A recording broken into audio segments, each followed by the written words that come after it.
A to the NKS.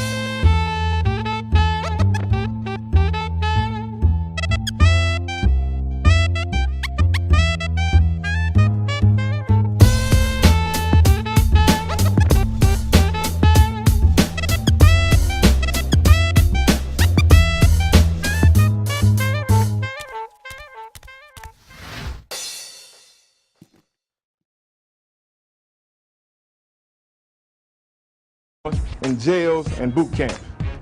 And so I want to ask you this question. If you're here right now, and you hear what I'm saying, and you hear God pulling at your heart, and you know you need to turn your life around, you know you need to submit your life to Jesus Christ, and you want to make a commitment to serve Him, I want you to stand on your feet right where you're at right now. All over this place. The Lord has kept us busy in the streets. We've been blessed to do ministry all over Texas, New York, Miami, Florida, Philadelphia, and all over the United States. And just last year, we expanded our ministry over into Brazil. Jesus Christ is the most important thing in this whole world, period. Jesus Christ.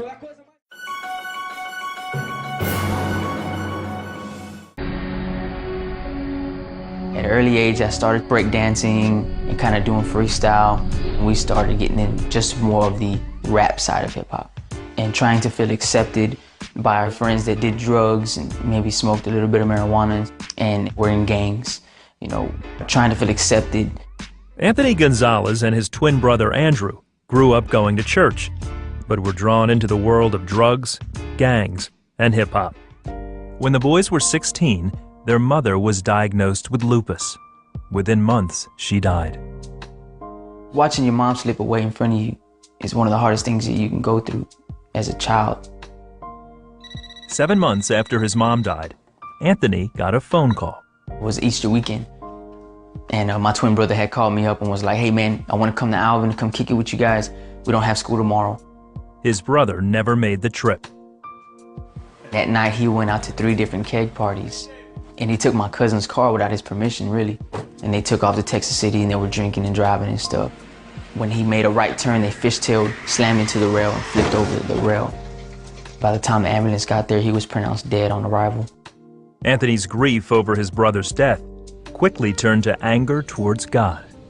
And I said, you know what, if this is what I get for trusting in God and praying, then I don't want it no more. Called up all the dudes I used to sell drugs with, gang members and stuff, and people that we knew. And I just jumped back in the game. I was selling crack cocaine, ecstasy pills, pounds of weed, and just white, what we call cocaine. He also started doing gangster rap. He produced 2 successful albums, and he lived the hard lifestyle. If I'm gonna rap about it, I'm gonna say I'm gonna pack a gun and I'm gonna sell drugs and I'm gonna hurt people, then I'm gonna do it, because I don't wanna be fake. He eventually became a full-fledged addict, staying awake for days on a constant high. One night we had company over and we were just partying and drinking and doing drugs and whatnot. I got so coked up. I remember going into the restroom, shutting the door, locking it, and I would get into the bathtub and I would shut the curtain, and I'd be in there with my gun, locked and loaded, just tripping, feeling like somebody's out to kill me. But Anthony's dad never gave up on him. Every once in a while he called just to let me know he's okay. And when he would call, I would always tell him,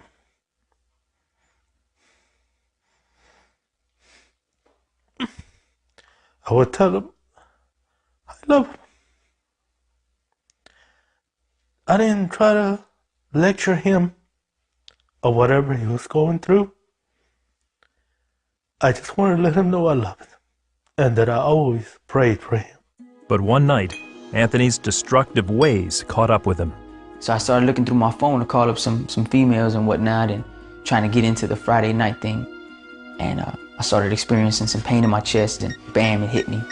I had a heart attack. Anthony nearly died that night. I was running from God for 4 years, and here I am in an ICU room bed, strapped down, and I ain't got no other place to look but up. And it's like God is saying, do I got your attention now? I called my pastor. He came up there and he asked him the same thing, Anthony, if you go today, where will you go? Life or death? Which one? So Anthony made the choice I'm tired of running from God. When Anthony was released from the hospital, he moved in with his dad and began to study the Bible. I put myself in boot camp, reading the scriptures, fasting, praying, seeking the Lord diligently with all my strength. He went back to the studio to record a new album called The Transition.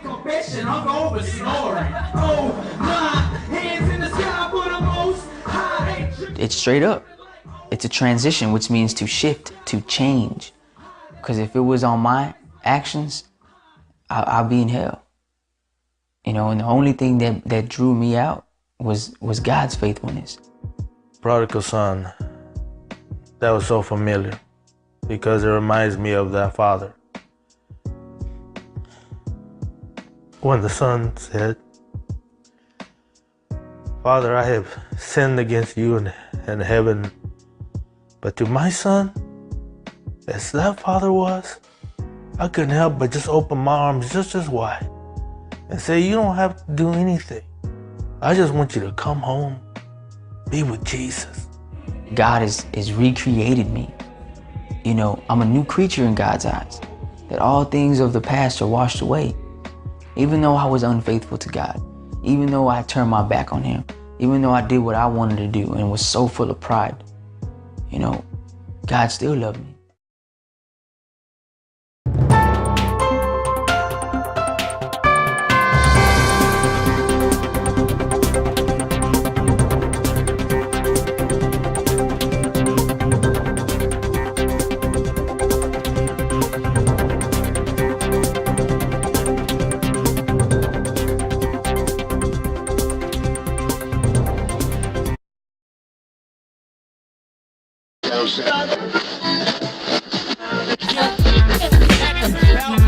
I go by the name of Little Brody. We on that Nehemiah, that's why we praying to God. Praying for resuscitation, spiritual rededication, Holy Spirit infiltration, reformation in this nation. Hit them with the words of the term, but they burn. Broken the contract, the best way to learn. Words of the church, go forth, stand firm. God in my city is what we discern. Teaching the Bible and making disciples. We loving our rivals, we being the cycle. We doing our idols and taking the title of King of our heart. God, we need a revival, we're desperate. And we're in need of your awakening. We need your Holy Spirit on these dry bones. Make them live. City, my city, my city, God belongs in my city, my city, my city, God belongs in my city. Yeah, God belongs in my city. My city, my city, my city, God belongs in my city, my city, my city, God belongs in my city, my city. Yeah, God belongs in my city.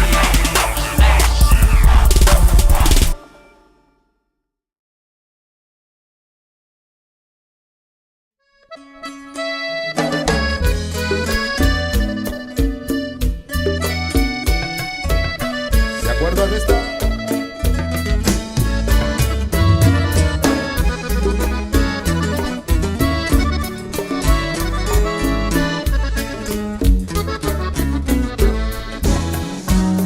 Llegará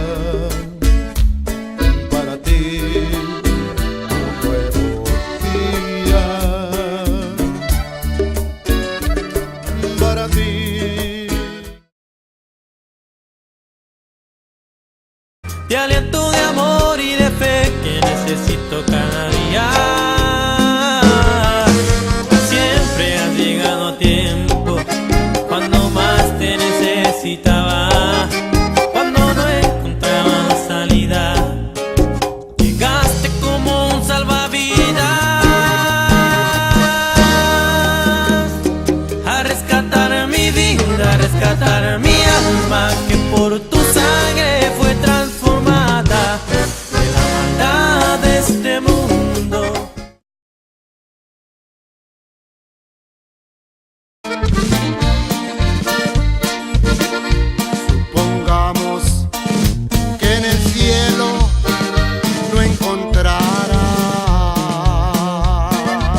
lleno de gloria y honor, y ángeles alrededor.